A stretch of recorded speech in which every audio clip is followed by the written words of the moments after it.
Talk with author Lett is a show that informs, inspires, and motivates.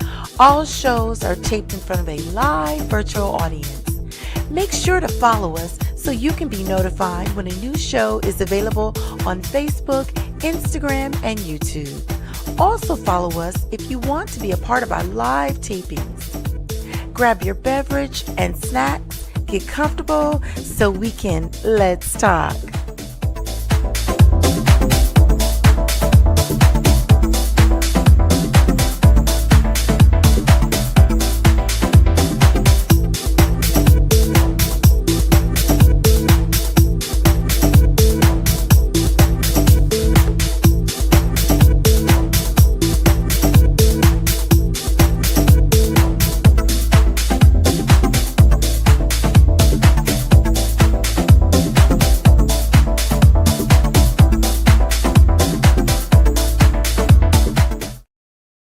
Hello, everyone, and thank you for tuning in to Let's Talk. I am your host, author Lett. This is a show where we inform, inspire, and motivate you during these tough times and beyond. So come on in and have a virtual seat so we can let's talk.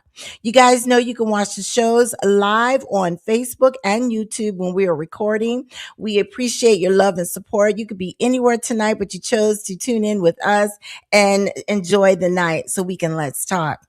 You guys, let's talk about tonight. Let's talk about breaking every expectation. Get ready for an unforgettable episode as we are sitting down with Lowell Henry, a man whose journey is all about beating the odds and seizing opportunity. From crossing paths with icons like Joe Jackson, Gordy, Katherine Jackson, and Oprah Winfrey, Lowell's story is one of resilience, bold moves, and doors open through determination. But first, we're going to hear a quick word from our sponsors. As you guys know, when we come back, I like to give a shout out to my Let's Talk fam. And so what you do for those of you that are watching for the first time, make sure you put in the comment section where you're watching the show from. Put your name so I can give you a shout out. If you're watching this in a pre-recorded phase, no worries. I still go back and look at the comments and give you a shout out. Okay. So stay tuned. This will be a brief message from our sponsors. And when we come back, I'm going to give a shout out to the Let's Talk fam. All right, you guys, we'll be right back after this brief message. She was a woman ahead of her time. My mother made a decision in 1974 that would echo through our family for nearly 50 years. She purchased a life insurance policy, quietly, intentionally, lovingly. She didn't know exactly when she'd leave this earth, but she knew that when she did, she didn't want her children drowning in grief and bills. My name is Elise Green, and I'm a financial literacy educator because of her. Over the next 2 weeks, I'm going to share her story and why it changed everything for our family. This one's for every mother, father, daughter, and son who wants to leave love, not burden, behind. Follow along. The story is for you.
Dree Lett.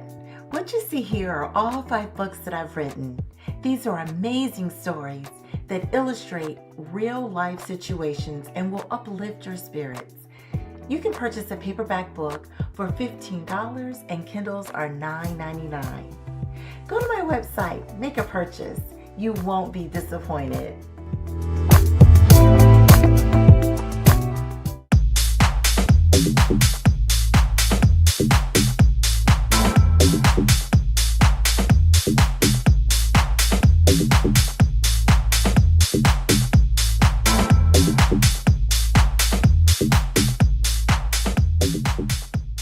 You guys, those were entrepreneurs. Make sure you go out and support them. You know how I am about entrepreneurship and small businesses. So let's see who is checking in, as I call the Let's Talk fam. Those of you that aren't too afraid to say hello and see where you're checking in from. Okay, so yes, we have the star himself, rocking Richard Houston. Hello, Richard. How are you, sir? Hope all is well. Thank you for joining us tonight. Let's see here. Blessings always are free. Thank you for joining us and watching the show live. Thank you, thank you, thank you. Tanya is watching. My girlfriend from Chicago is watching. Hey, girl, how you doing? Let's see who else. Oh, Wanda. Hey, Wanda. How are you? So glad you could tune in, girl. Absolutely. And hubby, one of the producers of the show. Thank you, babe, for your love and support. He's watching. And let's see who else. Of course, Carla. Hey, Carla. Hey, sis. How are you? Thank you for your love and support as well. Let's see. Is there anybody else? They're just going back and forth here. Oh, and my sis is watching, checking in from town, Oakland. Yes, indeed. Love you, sis. Thank you for your love and support. So, you guys, those are the Let's Talk fam. And again, if you're afraid to say hello, it's all good. You can always put something in the comment section. I always go back and read it later. And if not, it's all good. Oh, we got one late bloomer coming up. Mike Suggs, what's up, bro? Mike Dog. He's checking in as well. So I appreciate you guys all checking in and watching the show live with me. It means the world to me. All right, y'all. So let's get into what's hot topics before we have our main guest come on. So as you guys know, June is a very unique month in itself.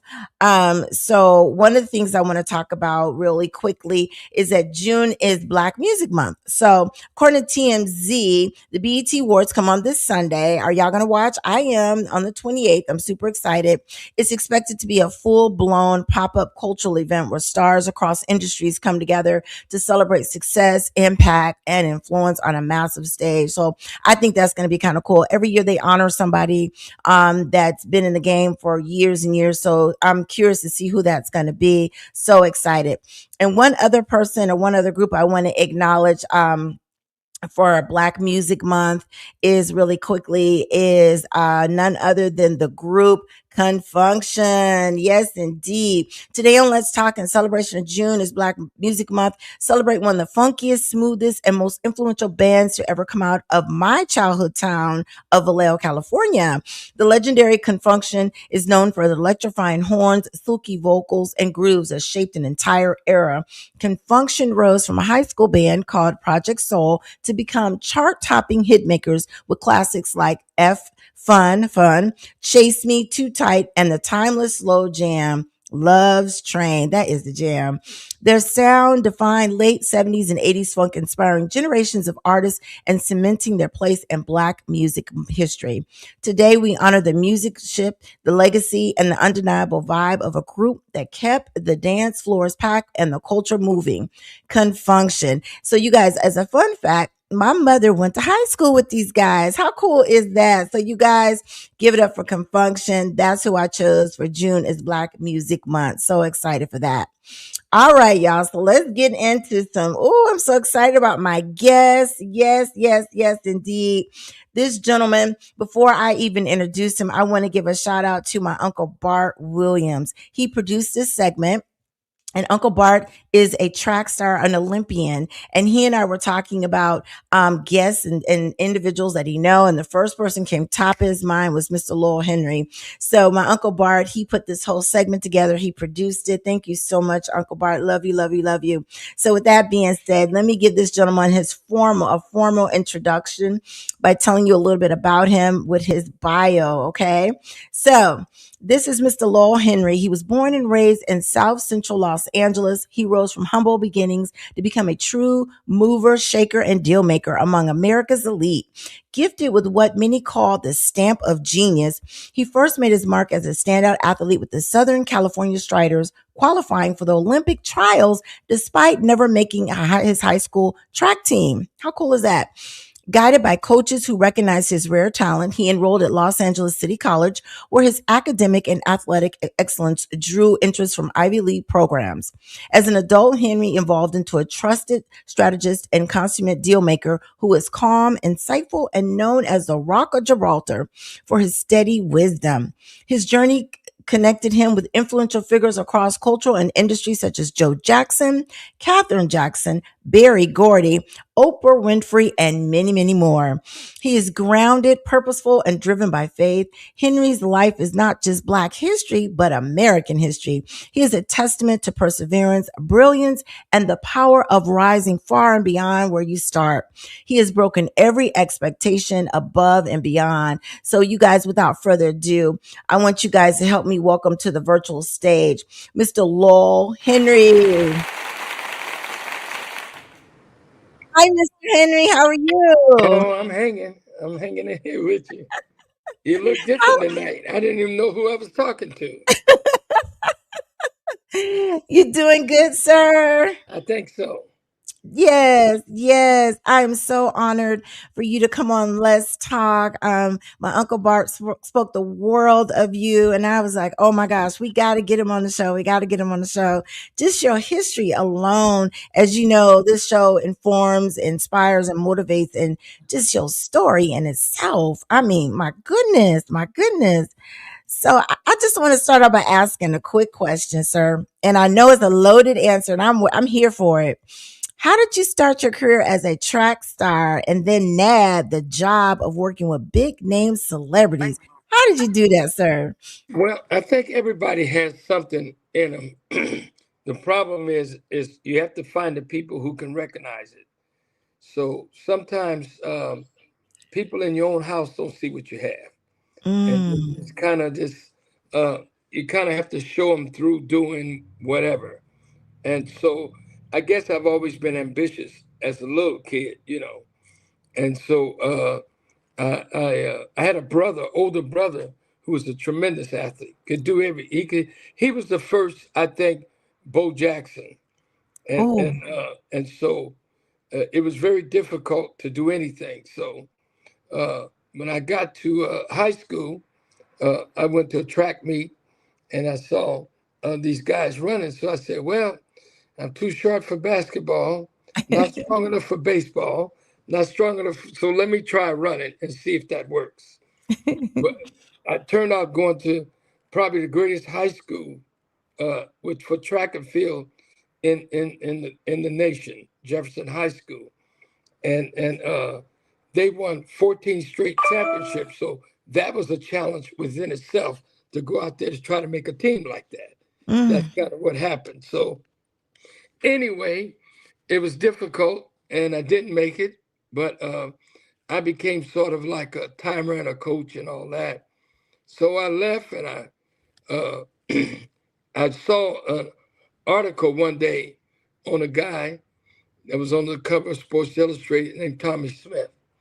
So I mm. thought I'd write Tommy, see what would happen. And he wrote me back. And my mother said, well, this guy probably won't write you back. And anyway, Tommy and I became very good friends. He was an Olympic champion who got banned from the Olympics and so Oh, on. yeah. Mhm. So he taught me how to sprint, and I got better and better and better and so on. That's how that came about. And Bart, your uncle, came to Cal Poly after me, and the way I met Bart was. Uh, I brought the Jackson Five to play a celebrity basketball game against the local people in San Luis Obispo. Wow. And Bart saw me, and I introduced him to everybody. And next thing I know, Bart showed up at my office one day, and he told me he was in the music business. So that's kind of how I met Bart. Very nice guy, very interesting guy, and I think he's a little bit more exciting probably than me. But anyway, what the heck? Oh, wow. So, you and I, we were talking offline. You got to tell this story how you met Barry Gordy and how you became, and you met Diana Ross. And oh my gosh, please tell that so, story. It's amazing. so what happened when I left Cal Poly? We started this nonprofit organization, and but before we get there, I met this photographer who took pictures of us. His name was Joe Hernandez or something. He shot the Jackson Five's first album cover, Mm, and he said, hey, you know, these kids just moved here, and they have a singing group. So I said, okay, what do they call themselves? He said the Jackson Five. He said they'd like to meet you guys. So me and my roommate Ronaldo Brown, uh, we went up, and they invited us up to their house when they lived in Beverly Hills, because they were living everywhere because people found out where they live, and these kids had no break. I mean, it was girls coming from everywhere. I don't know how they found out where they were, but they found out. So while I was there, Barry Gordy's son was there, and Dinah Ross's brother Chico was there. All those kids were about the same age. mm, And so anyway, they were running track and at Beverly Hills High, and so they asked me would I coach them. I said yeah. So I used to drive over there every day and coach them, but they wasn't doing very well in anything, ooh, sports, school, anything. And mm, so I kind of reconstructed them. And Barry Gordy the fourth, that's Barry's oldest son, said my dad would like to meet you today. And I said, all right, he'll be here tomorrow. So I was out there on the track, and this car pulls up, and Barry Gordy got out, started walking across the field, and mm, we were standing there, and he came over and introduced himself and said, well, I see you've done a good job with my son. He's doing well in school now. He was taking piano lessons. He was not focused, and he was saying a lot of things like that. And he says, so you guys, yeah, so what are you guys doing? I said, well, we built an organization, and we were doing this and this and this. And he says, well, you're doing a lot of things. And he said, it's not good to be a jack of all trades and a master of none. He said, oh, so what I'm doing is I have this professional volleyball team and a professional football team. So his football team was called the Detroit Wheels, which oh, he and Marvin Gaye and Dinah Ross were partners in. And okay. and then the volleyball thing, he was partners with Barry Diller, who brought Roots to television, Happy Days, Good Times, all that kind of stuff for ABC, and his Mm, other partners. So he says, well, there may be an opportunity for you guys. So what we did was we got in a car and drove back to San Luis Obispo, passed up Santa Barbara, and we asked the guys there, where's the best volleyball player? He said, you passed him up. So we went to Santa Barbara, and they said, well, you can meet. His name is Rudy Sawara, and, mm, and he's at UCSB, and they call him the Tasmanian Devil. oh, So because he was tremendous volleyball player, he was on the Olympic team in '68. One of his travel partners was Will Chamberlain, and oh, and so anyway, so we went over and knocked on his door. My roommate was saying, "You think we should do this?" I said, "Sure, let's do it." And I knocked on the door, and the guy came out, and I said, "Hey, I worked for Barry Gordy, which I didn't. And and so when that happened, Barry said, so Rudy said, well, you know what? We'll be in L.A. tomorrow at El Camino College. So I said, well, I got to get Mr. Gordy there some kind of way. So we went back to his house. uh, you have to have an appointment, kind of have an appointment. But they said he wasn't available. So I went to Dinah Ross's house since I was coaching her brother. Wow. And she said, well, hey, did you call Barry? And I said, yeah, they said he wasn't home. And so she said, hold on. She went over to the phone and called him. And I said, oh, man, I think I messed up, you know. And so she was talking to him and she says, hey, Barry'd like to speak to you.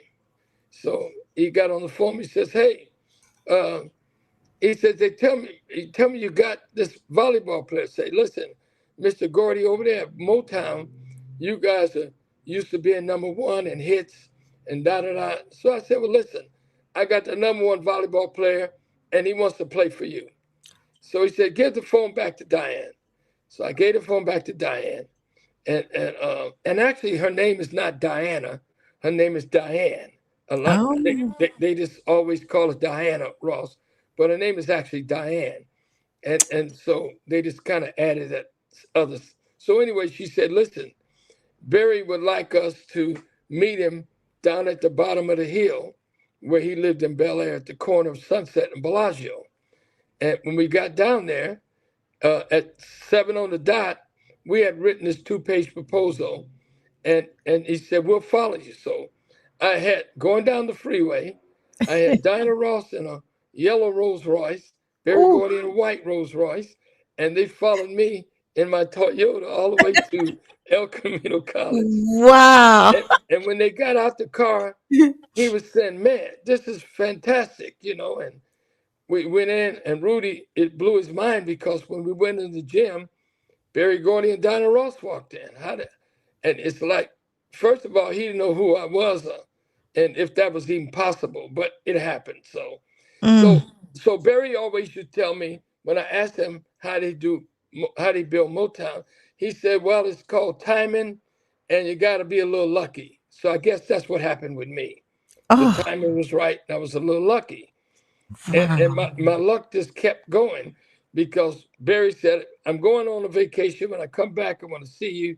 So when he came back, we went up to have dinner with him. And he says, this guy's phenomenal. How did you get him? I said, well, I took him to dinner. He said, well, he said to me, he said, well, I thought you guys didn't have any money. He said, we didn't. He said, well, where'd you guys go? I said, we went to Jack in the Box. We got 2 tacos each and a drink.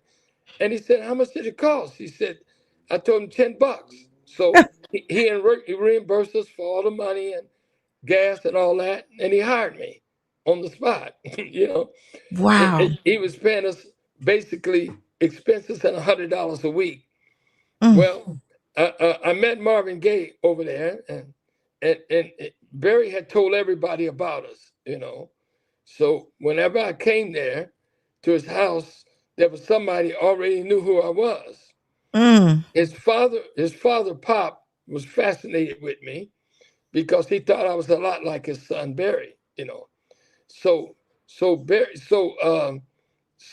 Barry said, "You mean you kept this guy's attention for $10?" I said, "For $10." And he was fascinated because I didn't know until later that's kind of how he built Motown. He just kind of went out there. So you got to kind of dive out there. And I always tell everybody something will catch you. A net will catch you, Mm. but you have to go see. And so Marvin said to me, he said, man, I heard about you guys. And he said, I'm curious, how much is Barry paying us? $100 a week. He said, $100 a week? I said, yeah. I said, what do you think we should get? He said, you should ask him for $500. You think I should? He said, yeah. So I asked Mr. Gordy for $500 a week. And he looked at me and he says, well, I'm not going to say what he said, but he says, I could buy a lot of something for $500 a week.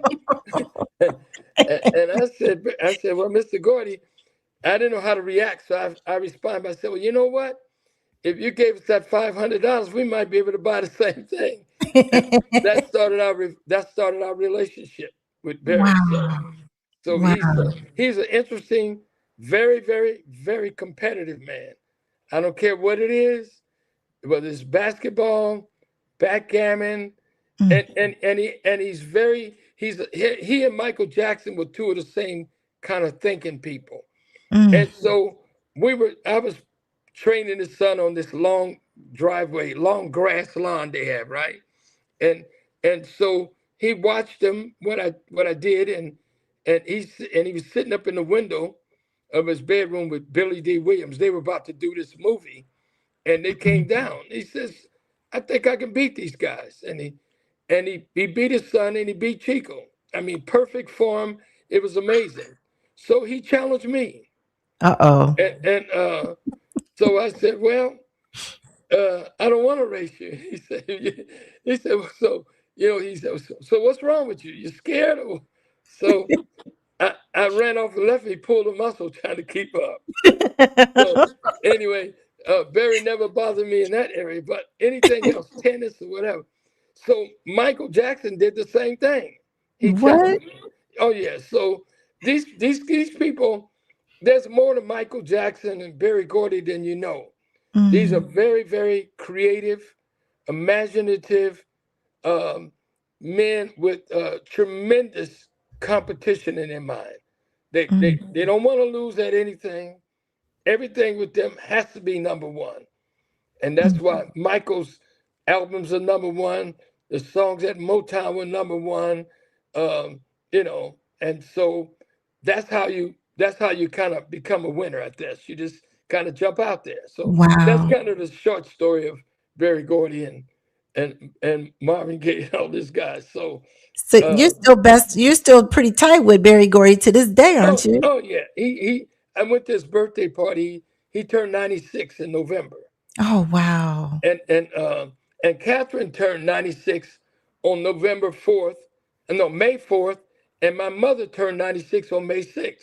So Wow. they're all kind of the same age. Wow. So Barry, I what think, being the oldest. that is amazing. They're still living and vibrant. So what are Uh, some of the projects that kind of went from you coaching his son? Did you kind of branch off into making deals for him, or how did well, that? well, yeah, because so it's sort of like, it starts. I wasn't really that good of a student, not because I wasn't smart, or I just wasn't. I never applied myself. Okay. So I got kind of thrown into something and didn't know what to do. I Mm, spent almost every night of the week at USC library, business library, wow. because Barry offered me these positions and I had to catch up to, sort of like being way behind. So I had to catch up. And so I had to go educate myself. But the main thing is 90% of people have to like you. The other 10% is what are you doing and how much money you need. Mm-hmm. And if they like you, you got most of it done. And 5% is how much money you need, and the other 5% is what you're gonna do with it. Mm, So to get big money, it's easier to get big money than it is to get small money. You wow. know. So if you go in and ask, well, just think about it like this: if you go ask Barry Gordy or Bill Gates or any of those guys for $1 million, they wouldn't be interested because it doesn't do anything for them. So Okay. these guys, they can't make anything with $1 million. It's just they're too far beyond that. You understand? Wow. But if you say $50 million, you got their attention, Mm, and they'll give you $50 million faster than they'll give you $1 million. woo. And this is the truth. This is the truth about all this stuff. Speaking of money, share with the viewers how you brokered the deal for Neverland Ranch. That story is amazing too that you were sharing with me. Well, what happened was Michael. I knew Michael since he was 11, and Oh. and Michael basically, his Michael was fascinated because he knew I went to school to be a psychologist, and there was a lot of things Michael didn't know about himself, He didn't understand how he got like he got. But I think Joe trusted me with his sons, and so there was a meet at the Times indoor games, and he asked Joe. He said, "Well, Joseph, can I go see Lowell run?" And Joe said, "Yes." So Jackie and Michael and Bill Bray, his security guard, came that night, and Michael was the biggest thrill of his life because he had performed at the Forum. That's where they did their first show, and he didn't know they could take a stadium and turn it into a track, and so he got to sit down there with all these guys, and Ronnie Ray Smith, Olympic champion, and this guy and that guy, and he was just fascinated. So Michael used to call me, at 3 o'clock every morning. Wow. Yeah, he just didn't know what made him tick, why he was like this, why he was like that, and so I became like a silent brother to him, if you will, you know, and what he was dreaming about, people couldn't comprehend, Mm. and so he basically this would ask me, "How do you do this?" And I say, "Well, you're already doing this kind of stuff." And when they left Motown, a lot of people don't know Michael was very depressed. You know, Oh. he didn't know if they would ever be successful again because Mm. Motown was like a factory. They put everything together for you. I mean, you don't have to do anything. They laid everything out. And they went to CBS, and CBS was just a big company, but they had no producers. And they went there, and Michael didn't. The first album didn't do well, and he went with Quincy Jones, and Quincy Jones. All these guys are really, believe me, they're all the same kind of thinking people. Quincy Jones, Michael Jackson, Berry Gordy, Joe Jackson, Bill Gates. All these guys think the same. They they Mm. they have this kind of uh, intuitive ambition that I can do anything kind of thing. That's kind of how these guys are. So I Wow. kind of inherited that behavior, you know. So that's kind of how that works. I mean, listen, nothing's gonna work unless you go try. Just got to go see. And usually, like I tell you, there's a big net that'll catch you, and Mm-hmm. and if it catches you, then you just got to be ready. So I wasn't ready, and I just got thrown into deals. And so Neverland, Michael made so much money, and there was a ranch up north called the Sycamore Valley Ranch, Mm. and I told him about it, and Michael wanted it, and so I went in and navigated. The ranch was $32.5 million, Woo. 2,700 acres, and which was a lot of money back then. Mm-hmm. But I went in and got it for half that, 16.5 million, and they paid. He paid cash for it, Oh. and so right after that, uh, he didn't want anybody knowing about it, so he was very secretive about all that, and his mother and them didn't even know he had this place. They didn't know for Wow. a long time, and then he just went in there and he knew the people at Disney, and they went in there and built an amusement park on it. Mm. And that's kind of how that came about. So Wow. Michael had a tremendous imagination, Mm. tremendous, very generous guy. You know, uh, he.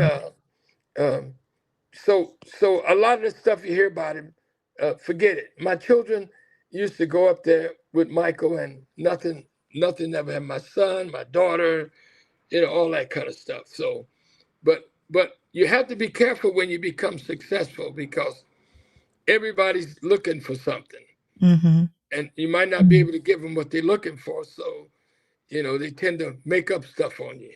That's Wow. the best way to say it. Anyway, Mm. And so you and Joe Jackson, you guys are pretty tight too, as yeah, well. very very Was tight. Joe, wow. listen, there was two people that I never would have made it this far if it wasn't for Joe and Barry Gordy. Uh, Wow. I mean, Joe did. Joe, I don't know. he liked me from the beginning. I mean, he bought my son a car, you know, Oh. because I took care of a lot of things for Joe. I mean, they used to listen. The money the Jacksons wasted would make everybody rich. Mm. They just never went in and they start things. They just never finished them. So I was able to go in and finish them for them. That's kind of how that worked. And listen, a lot of this is just common sense anyway. I mean, Wow.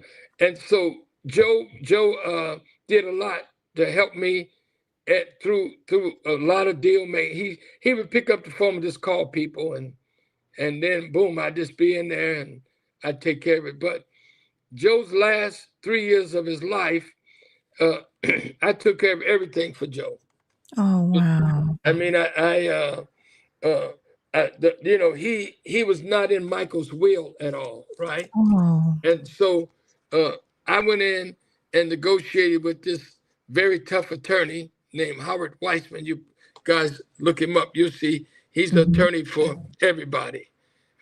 He won the DeLorean case, and Joe was saying to me, "Well, you're not going to get anything done with this guy." I said, "Well, so what we got to lose?" Katherine told him, "What you got to lose?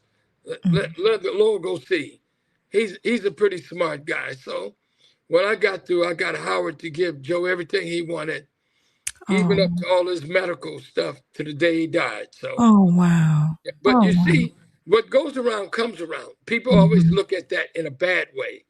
So Joe helped me in the beginning, and I wound up helping him in the end. So that's just Mm. kind of how things work. That's a blessing. And Now, and was he as mean as the movies and all these documentaries portray him to be? well, let's put it like this: um, if you grow up in a house with a bunch of kids, and I went to the house in Gary, it was it was like the size of a two-car garage, Oh, and wow. and they had two bedrooms, one bathroom. The kitchen and the washing machine was on the back porch, and so you can imagine that.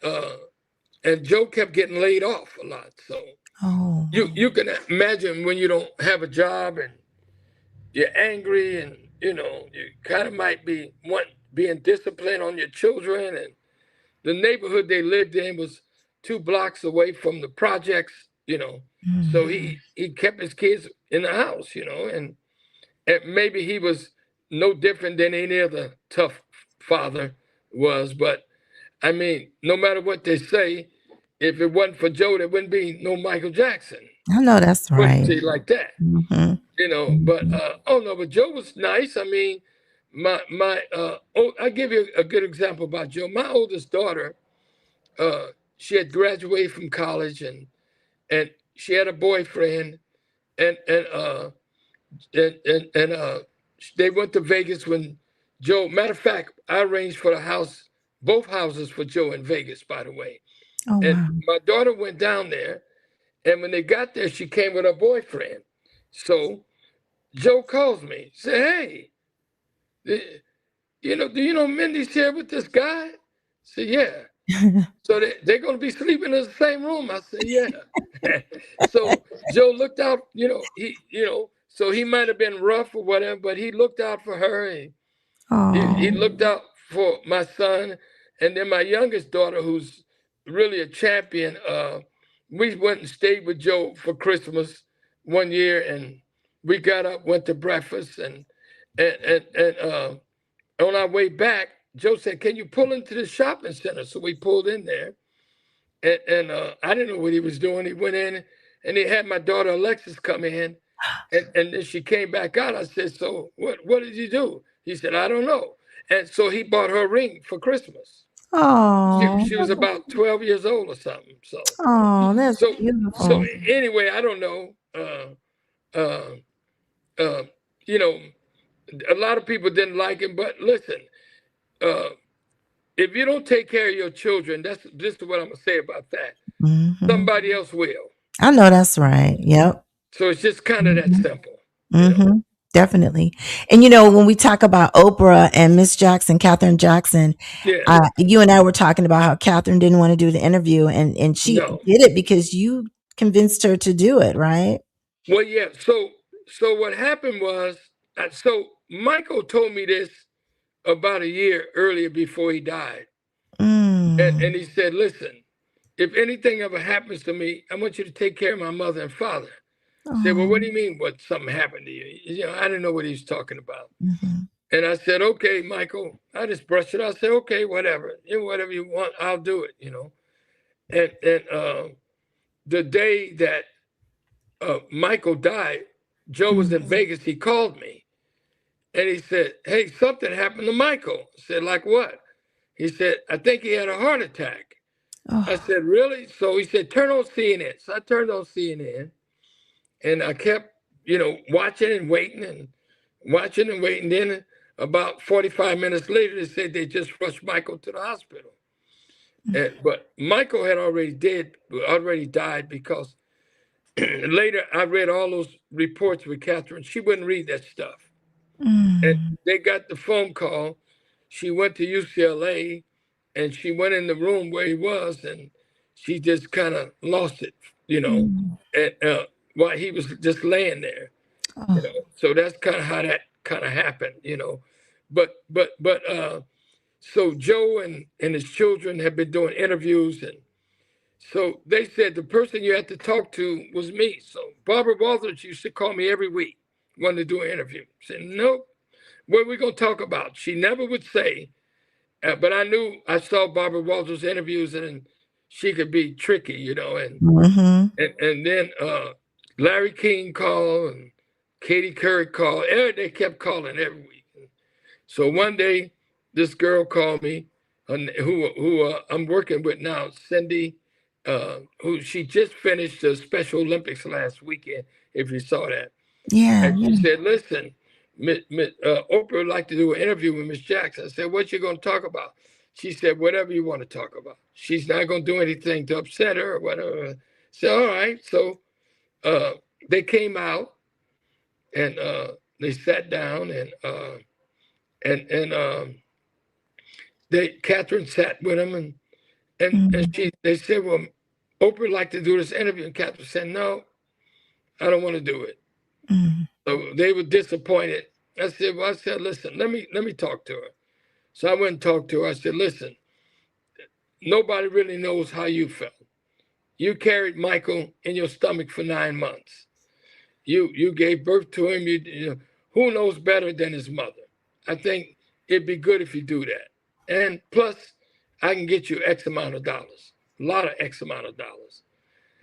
And so uh, she came back and she said she would, and then all of a sudden, some of her children didn't want her to do the interview, Oh.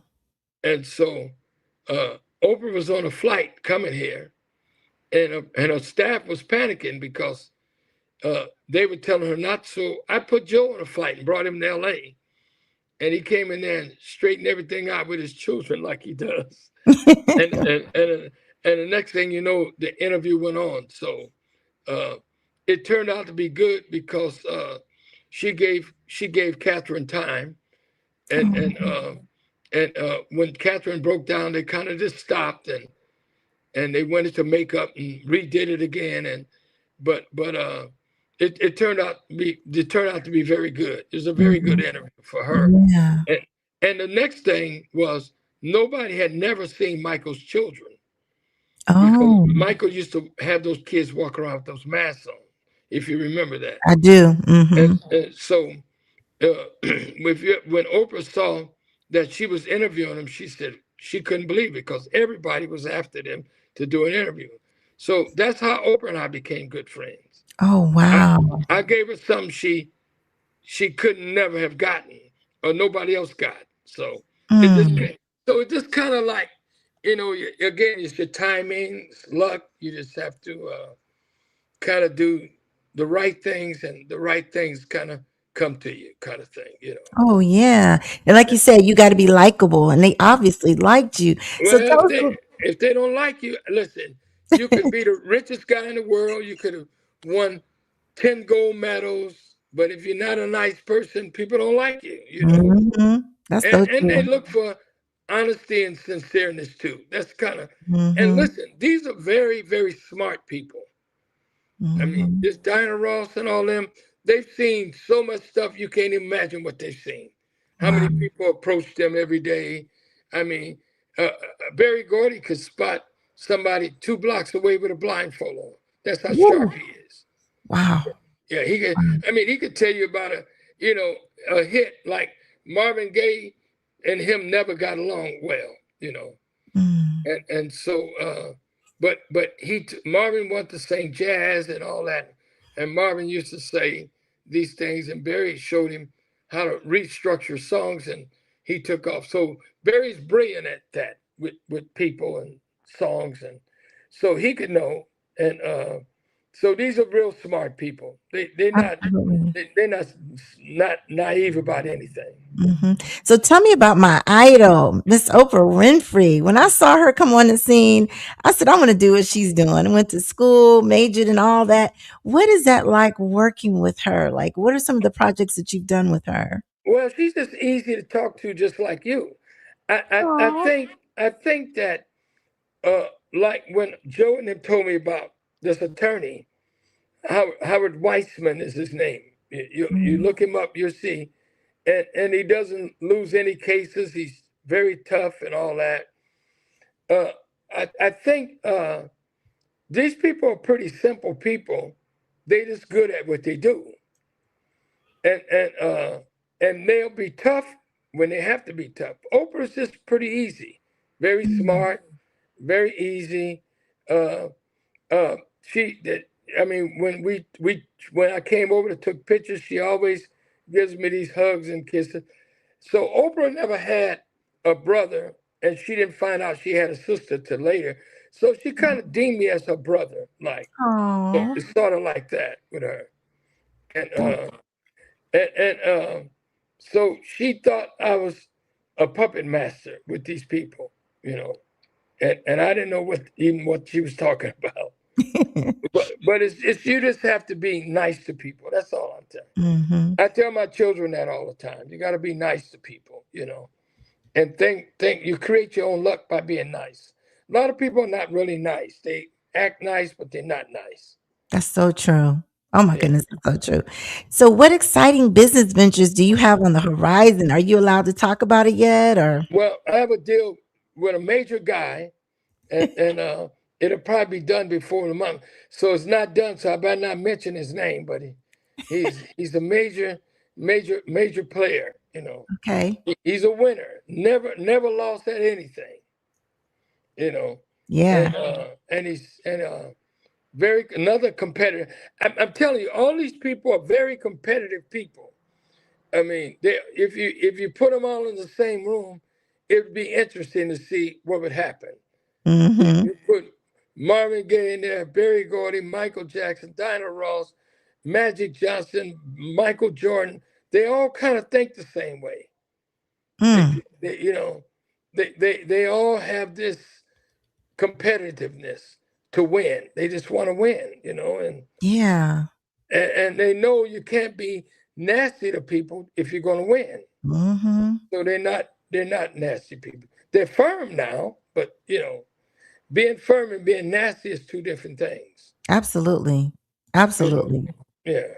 Oh my gosh. So Mr. Henry, any advice that you could give to someone who's looking to get in the entertainment industry? Any words of wisdom that you would give someone?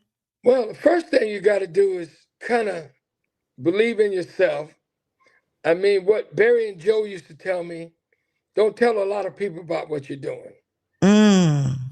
And what I mean by that is, when I started talking about Michael, when he started to work with Quincy Jones, he thought they were not going to make it after they left Motown, because like I told you, Motown was a factory, and he went to Quincy Jones, and Quincy Jones is another one of them kind of people, man. These guys are competitive, and he went to CBS, and Michael said Quincy Jones can't produce him. He's too jazzy. He's this and that. And Michael did Off the Wall and sold 10 million copies, which was the largest selling album of a black person.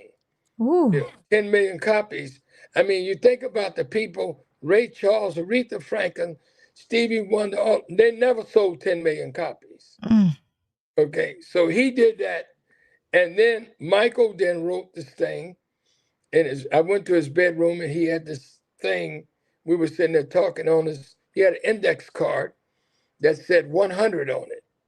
Oh. So I said, well, what does that 100 mean? He said, well, that's what my next album's going to sell. I said, Ooh. 100 what? 100 million copies. Yeah. So I said, what's the album? He said, Thriller. So, okay, if that's what you see, that's what you see. And one of his brothers thought that was impossible. And, but later his brother changed his mind about it. And so so Joe and Barry always say, don't tell a lot of people about what you're doing. So Mm. Michael used to tell Quincy Jones about me. And Quincy used to say, listen, Michael, stop talking to all these people. These people gonna mess you up. They'll have you thinking this and thinking that. And he kept saying, no, but you gotta talk to my friend, you'll like him. So Quincy said, well, I better check this out. So we were on the phone 20 minutes and he gave the phone back to Michael. He said, Michael, yeah, keep talking to that guy. Oh. He's the only one he's the only one that has positive thoughts. So those messages I send you that you read every morning Yes, kind of sir. kind of stems from that. So I mean, it's easy to be negative. Probably 85% of the people out here are negative anyway. Mm-hmm. You know, and Mm-hmm. that's a big number. So you can't listen to a lot of folks. So my advice is one, you probably have talent if you want to go into something, uh, but the reason you might not know it is because you probably listen to somebody who don't have talent, Mm. and those people see something in you that you don't see in yourself. So Mm. that's Deep. really important because people could be so talented and people can't even see what you're talking about. But they can't see. They say, "Oh my God, that guy is great," or whatever, right? But the problem is that they see it and they don't want to share that with you because most people don't want to be left behind.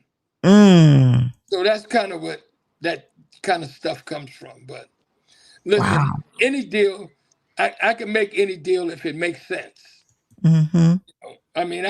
I mean, Barry Gordy thought I was amazing because after I got out of managing athletes and entertainment, I mean, I got Tommy Smith's career going. I got Edwin Moses' career going. I got all Ooh. these cats going. I got Wow. I got Tony Haynes, the guy I told you about. You look him up. I found him in the mall one day, and I didn't want to go back to the mall, but I went back, and I told my girlfriend, I said, listen, I'm gonna sit here and wait on you. And this guy was there. He's 19 years old, and he told me he was a songwriter. I said, well, who are you written for? And he said, well, I haven't written for anybody yet, but I plan on writing for everybody. Okay. So I told him, give me a call after Christmas. He called me dead after Christmas. Mm. I went over to his house, and his name is Tony Haynes. You Google him, you'll see who he is. And I said, so show me what you got. And he had 500 lyrics. Wow. He had two big books. And so I said, well, you know what? This stuff is good as Smokey Robinson stuff. So I said, let me call Barry Gordy. Well, his father and mother was sitting there like, are you kidding me? This guy come off the street telling. So I called Barry up and told him I told Barry again, every time I call him, he know I have something good. That's what they always say. I said, listen, this guy here is as good as Smokey Robinson. Mm. Well, that got his attention because Smokey Robinson wrote all them songs for me. Uh-huh. So we went up there and we didn't make a deal with Barry because Barry wanted to own all of this and that, and that wasn't going to work because Joe had kind of told me about that, right? So we went and met this guy named Al McKay, who was one of the original people with Earth, Wind, and Fire. He introduced us to Maurice White. So we, Oh. so we went to Maurice White. That's that gold record you see back there. Yeah. One of the many gold records, right? And when I introduced him to Maurice White, uh, We sat there for about 3 hours, and Maurice White was looking at me. He said, "Hey, brother, I think you and I might be related." I said, "Well," he said, "Where your folks from?" I told him Arkansas. He said he's from Memphis. Well, Maurice White was very, very creative, and they have a documentary out on Earth, Wind, I and Fire. I just saw it. It's amazing. Yeah, yeah. And so I kind of later see now why he thought that way, because Maurice White stayed sheltered because he had been hurt by his mother, kind of Left. abandoned him, father abandoned Mhm. him, and stuff. But anyway, he gave Tony a break, and Tony wound up owning 23 or 29% of the song. That's that gold record. And, Okay. and his mother said, well, his father's a preacher. His mother said, "Well, listen, I think that he should own 100%." Well, it doesn't work like that, Miss Hanks. 20. Listen to me. If he owns 23% and his name is on the credits with Earth, Wind, and Fire, that's the barn fire. Mm. Because when people, everybody's singing, always looking for songs, and when they saw his name on there, everybody wanted to know who this guy was. Well, he went on and wrote a whole album for Philip Bailey, Jeffrey Osborne, Jennifer Holliday. Uh, Wow. he wrote songs for the Temptations, and so when you look him up, you see he's got more gold and platinum albums, and so next thing is having somebody believe in you. So somebody believed in me. Joe believed in me. Mhm. Barry believed in me. So I believed in him, and this guy, he's probably watching the show because I told him to watch. But he wrote more gold albums, and he still gets lots of royalty checks. How about that? Wow. That's From amazing. Yeah. So it's sort of like if you put a song with one of these people, everybody's looking for songs. Matter of fact, he wrote two of the songs for Bobby Brown's hit album too. Oh, wow. Yeah, so I found him, so you kind of like Barry said, you got to be in the right place at the right time, and the right timing and all this kind of stuff, and it just kind of works for you. So Mm. so he's a script writer. I have to introduce you to him because he wants to do a movie, and I'm going to introduce him over there to uh, one of Steven Spielberg and those people, because they're always looking for stuff. They Yeah. don't. They don't know. See, They're not going down to Compton or Long Beach looking for nobody. Right. They're just not. And so I just happened to be down there that day, and that's how it was. Mm. But you know. But another thing, if you want people motivation is, as I told you, I used to spend a lot of hours at the USC library. And like I tell people, I said, well, I know a lot about poor people. I grew up around poor people. I knew what they did, how they thought, how they saved their money, how they go to so I know a lot of. And then I knew a lot about middle class people. So I never knew about rich people. So I had to go read up on what rich people do, what they eat, and then the first mansion I ever went to was Barry Gordy's mansion. Wow. So then after that, I started to see, well, rich people think a lot different than other people. They have a different kind of motivation. So, and a lot of people don't really know how to motivate. So I want to know how everybody thinks. So I could sit down there with the brother in Compton, and we can talk all kind of crazy talk, or I can go sit in Bel Air with whoever's over there. At the Mm. end of the day, we're just people anyway. Yep. You just happen to stack up more marbles than the other guy did. Mm. Nothing different. But you got to act like you got some sense. So like the thing that fascinated more about Barry with me was I got on a plane and flew to Saudi Arabia. You know, Mm. didn't speak the language, didn't know anybody over there, and I went to make a deal. What Wow. kind of deal? I don't know what kind of deal. So the smartest thing I did when I got there was I hired a translator, driver, and an attorney. Mm. I didn't go to the U.S. Embassy. I didn't want them to even know I was in the country. Yeah, because and so I wind up getting lucky again. I met this guy named Sheikh Al Suleiman. He was the minister of finance for the king of Saudi Arabia, and Wow. and I wind up doing stuff for this guy. So Mm. you just kind of gotta like. A lot of people always say, well, my grandmother told me when I uh, told me, if you're going to do something, you got to just step out on faith. I had no idea what that even meant. Mm. I still don't know what that even means. Should I just go?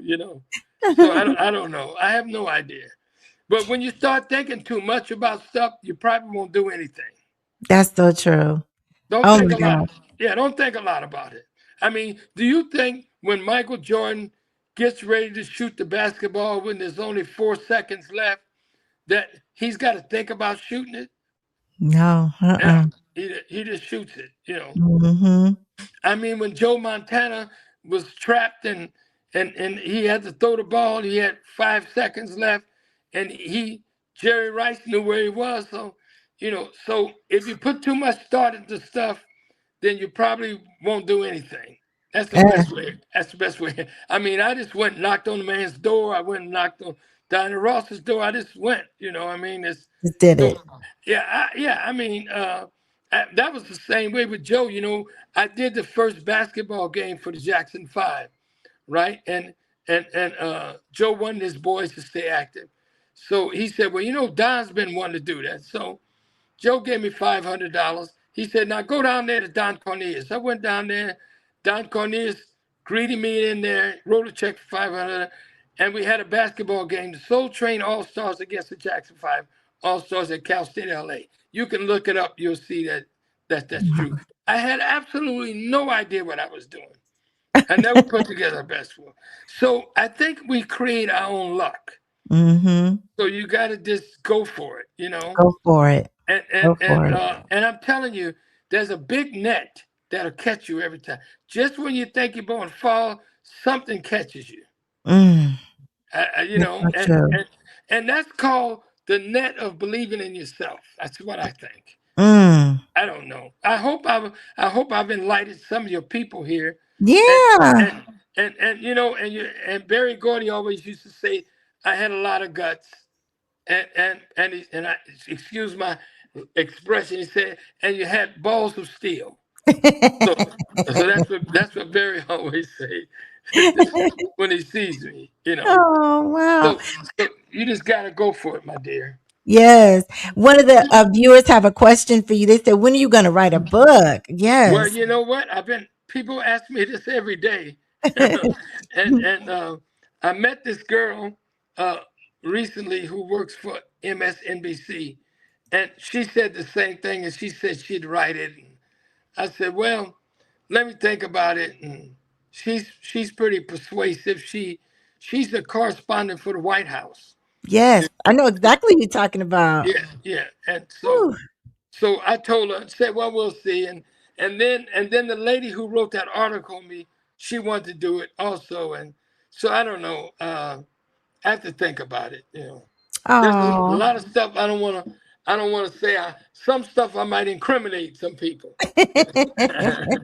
Well, I will say I enjoy our conversations because you are a wealth of knowledge. You're encouraging and motivating. And y'all, he got on me. He said, "Why does your flyer have the name where they can watch the show so small and the time so small?" So you're encouraging me to go back and get and do some things. So, Well, oh my well, God. well, the thing is that, and listen, I came from the school of Barry Gordy, Joe Jackson, Michael Jackson. Mm, These people have tremendous imagination. Michael, I don't know, I think he might be better than all of them, you know, because he goes out and he created Thriller and all that, and yes. people kind of thought he was crazy. I told Michael, stop telling everybody about what you're doing, man. Just go Mhm. head on and get your group of people and just do what you got to do. But and when I looked at you, I said, well, you have a small audience, but here's how you can get a big audience. I mean, nobody knows where to find you, what time. And then you gotta put something out there. people like excitement, and and and so you came out pretty excited. You got your hair done all up, looking good, look like Tina Turner or somebody, And so now you got brother all fired up over there. And so that's how that works. So you gotta make people happy, excited. Yes, yes, My sir. youngest daughter kind of understands me a lot. She probably says, my daughter's a real champion. I mean, I taught her how to win and how to ignore a lot of stuff, and she's just natural champion. And she went on, and now she runs a college at a young Oh, age and all of that stuff. wow. But the thing is uh, when somebody kind of says something about you, it's because they see something good in you. If Mm. people stop talking about you, then you must not be doing nothing worth anything. Oh, that's deep. You I know, love it. yeah, that's what I think. I don't know. What do I know? I just Oh, you know a lot. no, I just know you got to go for it. Yes, sir. Yes, Yeah, sir. Well, we definitely got to have you come back on the show, Mr. Henry. Your stories are amazing. They're inspirational. And like you said, you got to go after, you got to believe in yourself and keep pushing it. The one thing I like that Joe Jackson and you told Michael, don't tell everybody what you're doing. I love that. yeah, I love yeah. that. Well, because Joe's words was always somebody's gonna try to block you, and that's Mm. true. You know, uh, Mhm. I think they might block you because they see something in you that they would like to do, and they don't Mm. have the guts to go do it. And so most people, it's easy to criticize somebody. So Yeah, I don't criticize anybody. I just if I can help you do it, I help you do it. Uh, absolutely. I could take you shortcuts. I could show you how to make $1 million. Uh, Mm. not that difficult. But if you're not planned out right, then it ain't gonna work right. Mm. You Well, know. speaking of which, I gotta have you come back on so you could tell everybody what this big deal is once you ink it and it's all closed up and Oh so yeah. forth. Oh yeah. Yeah. Yeah. It's very very substantial. So matter Wow. of fact, everybody will know about it too. Ooh, okay. Yeah. I love it. I love it. And you still doing it all these years later. That's amazing. Well, what am I gonna do? I mean, just lay down and die? I mean, listen, you don't get to live but one time, right? That's right. I mean, do you get twice? So I don't tell me. I don't know. Mm-mm. You're So you right. just you keep going, as doing as many times as you can, That's it. So and true. and sell positivity. If you can sell that, then you'll get whatever you want. Mm-hmm. And be So now, like, how many people you got? Now you got a 500,000 people looking at you. oh, it's Yeah, quite a few. It's a that's lot. great. Yeah, yeah, Tell everybody to follow me, Mr. Henry. They'll listen to you. Hit the yeah. follow button. Well, all they got to do is follow you, and I'm gonna see. I'm gonna see if I can get Oprah to come on and be your guest one evening. See if we can get this done. Uh, Oh my God. she's really into helping uh, Yes. women. Her whole organization is kind of women. I don't know if people knew that or not. Yes. Yes, a lot of She's women my over idol. I know everything about that woman. Oh my there. Yeah, God. yeah. She's my idol. And if Joe was alive, he'd come on with you, Oh, without even thinking about it either. wow. Yeah, these people are into helping people succeed. You Yes. know, you know, and that's kind of how that works. So Yes. I don't know if I don't know what names people come up. Oprah might be watching now, but she might be under some other name. I have no idea. But I don't know. I'll find out. Well, if she's watching, thank you, Oprah, for your love and support. You are my idol. Oh my goodness. Yeah. She's the reason why I majored in journalism, broadcasting. So Really? yes. Uh, I, I didn't shoot. I didn't know. But now? Where'd you go to school? I went to Ferris State. It's a little town in Michigan called Big Rapids. At that time, they were pretty high up on the list, so to speak, of broadcasting, producing, editing, directing, journalism, all that. Right. So, yeah. So So you never produced a movie or nothing yet, huh? I've written 5 books, I've written scripts, but Really? I'm all in. Put me in, coach. Yeah. Oh, I see. So the books, what you sell them out on the internet or something like that? Uh-huh. Yes, sir. I have a website right down there, detailproduct.net. They can purchase the books. And I know how to write scripts and do all of that. So for 30 years, I was in corporate America. And then when I retired, I said, I want to go back to my first love. Uh-oh, did I lose you, Mr. Henry? Uh-oh, I hope I didn't lose him. He's still there. Maybe he'll dial back up, you guys. This is such good stuff, you guys. He is a wealth of knowledge. I see all the comments that you guys are saying here. That you guys are enjoying this interview with him. And I kind of figured you all would. So I'm going to see if he could dial back in because the signal went out as we were talking about the different things that I can do. So, yeah, somebody says put it into the atmosphere. Yes, Tanya. Yes, yes, yes. But his stories are amazing. He just stepped out on faith and he just did it, right? He just did it. Somebody else is saying, Stephen Owens. Hey, Steven. He's talking about Wilmot with his movie. Oh, wow. How are you, sir? Let's see who else is saying some stuff here. You're saying you have to believe in yourself. Absolutely. Oh my gosh, I hate that his line went out. So hopefully he'll dial back in. And somebody wanted to know, oh, they're saying that this is history. He's a true storyteller. Absolutely.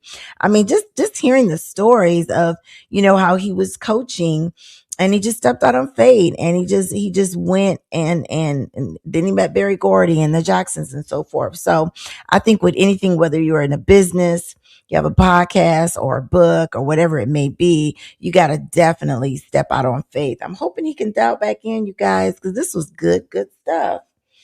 Really, really good stuff. Do you guys have any other questions for him? Put it in the comment section so that I can make sure I get it over to him. There's hearts given. I think he's trying to dial back in. Let me see if this is a good signal. He's still trying to dial back in. So yeah, we're gonna see what else people are saying. I see quite a few of you on YouTube are watching. In fact, the bulk of you. Thank you, you guys. The bulk of you are watching on YouTube. Y'all understood the assignment. Make sure you follow. Make sure you tell a friend to follow. There he is. All right. There I you don't know. are. I don't know what happened, but anyway. It's all good. Um, what were we talking about? I was telling you about my experience. So Oh yeah, I yeah. did corporate America, and then I now that I'm retired, I want to get back into my first love, which is writing, editing, producing, directing, and so my podcast. Um, What I well, do what my kind? What podcast. type of scripts have you written?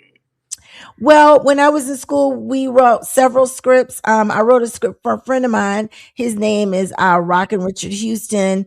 I don't know if you saw his ad. Richard, he basically is a Motown skater. He grew up skating to Motown music, Barry Gordy and so forth in Detroit. He's from Mm. Detroit. And so he has came up with an idea of a talk show for skaters. And then he also came up with an idea of a script of his life. He wrote a book. So I've helped him with some scripts. I also helped out another Now, comedian. well, I know, but what's the script about? The script is about, the first one is about, skaters coming on a talk show to tell about their Oh, I see. adventures of skating. And then the other one is about his book. I also helped out a gentleman who's touring with Chris Tucker right now. Um, a script of a comedy show. So I wrote a script with him doing I that. It see. hasn't come out yet. So I'm getting my hands in there as much as I can and just getting rolling up my sleeves to get to it because this is my first love. Well, Absolutely. you guys got a big studio down there. Tyler Perry. You do you know Tyler at all? I don't know Tyler. I would love to meet him, but yeah, You he has a haven't? Yeah. monstrosity studio. Have you been over there? I have. I've been over there. Yeah. It's huge. He bought out an old Air Force Yeah. base. Yeah. Yeah. No. What do you call that? Republican, not a Republican. Confederate base. Yes. Yeah. Yes. It was. Yeah. It was. it was for the Confederate Army kind of people, Mm-hmm. and yeah, yeah, and he said that the guy would did never want to sell it to a black person, and he bought it after Yeah. the guy died or something like that. Awesome. I've sent him my books too. So no, I haven't been able to meet him, but hey, I am open to it. He Definitely. has he responded to your books? No, but I know he gets inundated with people sending him stuff all the time. Yeah, yeah, But yeah, that would be a dream come true. It sure would. yeah. You right down there in his neighborhood. Yes, I am. I sure am here in Atlanta. How far away are you from him? I'm not far at all. I'm in the suburbs and he's in the more in the inner city. So it's not far at all with good traffic, probably about 30 minutes, 40 minutes here in Atlanta. I'm always on this side of town. So yeah. Well, Well, Mr. you Yeah. know him and Oprah are real good friends over there. Oh God, that would be huge if I could meet him and her. Yeah, yeah, yeah. I don't know how he does his business kind of thing. Okay. I understand that he writes everything and directs everything, produces everything. He's like a hands-on kind of guy with everything. But I understand he looks at other stuff, you know. Hmm. So, Well, but just to be a a lot of production those people, assistant would be a dream come true. yeah, yeah. But a lot of those people, they want to be in control of everything, you know. Hmm. Hmm. But anyway, let me see what the like Tony. You get a chance, look up Tony Okay. because Tony's doing the same thing right now, writing the scripts. Oh, okay. Yeah, Okay. but you got to Awesome. have something that's really, really, really exciting. Yes. You know that will take people. You know, it's like Barry Gordy used to say: if you don't get them in the first four bars, scrap it up and start all over again. Mm. Because most people hear music before they even hear the story. Yes. Case in point, Superstition. And when that song come on, it's so hard hitting that Yes. you don't even know what he's talking about till you go back and listen, because you spend a lot of time dancing. So if you can get your attention while you're dancing, I mean, then it makes you go back and listen. So Absolutely. that's kind of so I just have to see what you got, because Steven Spielberg has tremendous imagination, you know. I mean, all his movies. The movie I like out of all, I mean, I like all his movies, but I thought E.T. was the most ET. incredible. Yeah, Yes. it makes you wonder what the heck, because well, what he did is he just tapped into what people don't think about. Mhm. It's Mhm. like people always think there's something out of space, and he just kind of put it in writing, Yeah. Oh and, my gosh. and And it works somebody gave well. him a chance. He was a young kid and they just gave him a chance. So Well, he kind of did what I did. He's from Long Beach, California, and he had this idea. He used to produce movies in his neighborhood, and he used to charge for the popcorn, but he didn't charge for the movie. He's an Oh, interesting guy, right? And wow. so what happened was, uh, he went up to Universal Studios and just kind of occupied a one of those buildings that nobody was in, Mm. and nobody didn't know that he wasn't supposed to be in there. Wow. And that's kind of how he got going. Mm. And Mm-mm-mm. then you know what his first movie was, don't you? Was No. the one with Dennis Weaver, where this guy was in the car and the truck driver kept trying to run him off the road. It's called Duel. Duel. Oh yeah, yeah, yeah, yeah. Yeah, yeah. Yes. So after he put all that together, they gave him a shot. So it's sort of like what I did with Barry. Barry never really hired me, but I went and got Rudy. You Okay. see, and then when I brought Rudy, he said, "Well, hey, this guy's a lot like me. He got guts." So that's kind of what Steven Spielberg did, and so Mm. you got to kind of go do that. You Yes. just, you just. I mean, don't listen to a lot of folks now. They'll probably say, "Man, you got to be crazy." Just You do it. might get arrested or something. You don't know. Nothing might not never happen. That's so true. Well, I But appreciate you anyway, so much, Mr. Henry. You are a wealth of knowledge. I thank you so much. You got to come back on, and all we definitely got to continue to talk offline. Thank right, you that's so much. fine. You're such a blessing. You And, are. and what I'll do is, when we have this deal done, I'll come back and we'll introduce it on your show. Oh, It's yes. it's a major guy, major guy. He gave y'all a hint earlier if y'all was listening. Yeah, major guy. Oh, wow. Well, thank you, Mr. Henry. You All truly have right, inspired and motivated the viewers. You are amazing. So I will definitely stay in touch with you. Please continue to send me those awesome quotes every morning. I look forward all to that right, every yeah, morning. all right. Well, you guys have a good night over there. Okay. Thank you, All right, sir. all right. Bye-bye. Oh my gosh, that's Mr. Henry. Oh, he is amazing. My uncle and I, we talked on the phone with him for hours one day. It was just such a really good conversation. I hope you guys enjoyed that. I know I did. Just talking and just hearing his story, how, he was able to, do the things that he was able to do. So we're going to definitely have him back on. And that major deal, you guys all know the name. I can't say it, but trust me, when you hear the name, you'll go, oh, so anywho, let me leave you with a positive thought inspired by Mr. Henry. Of course, I wrote this. It states, it says, there comes a moment in every person's life when they look in the mirror and forget who they really are. They see limits instead of potential flaws, instead of strength, doubts instead of destiny.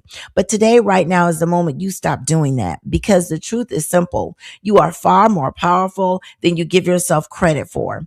Every challenge you survive, every setback you've pushed through, and every time you kept going when quitting would have been easier. These moments built you. They sharpen you. They prepared you for everything you're capable of becoming. Never underestimate yourself, because your resilience has already carried you through storms you thought would break you. Your potential is bigger than the fears whispering that you're not ready. Your voice matters more than the doubts trying to silence it. Your dreams are not random. They're reminders of who you're meant to be. You don't need permission to rise. You don't need validation to grow. You don't need perfection to begin. What you need is already inside of you: courage, grit, and the willingness to take one more step. So stand tall, speak boldly, move forward like someone who finally understands the truth. You are capable, you are worthy, you are powerful, and you are just getting started. The world hasn't seen your best yet, but it will. As I tell you guys each and every week, do the right thing even when no one is looking. It's called integrity. Our next show is going to be on July. I think it's going to be July 16th. Stay tuned. Check out the Facebook page to see when we're going to go live again, as well as YouTube. I thank you guys all for your love and support. And as I tell you guys all the time, do one good thing for one person each day. You can affect 365 lives. Even if it's you telling them hello, you tell them their hair is pretty, or you open the door for them, or you give someone a ride, you can affect 365 lives. If no one's told you they loved you, know that I love you. You guys stay safe out there. If you're in Atlanta, drink a lot of water. It's going to be hot this weekend. Everywhere else, stay safe out there. Keep your head on the swivel, and always know that I love you. And with that, I'm out.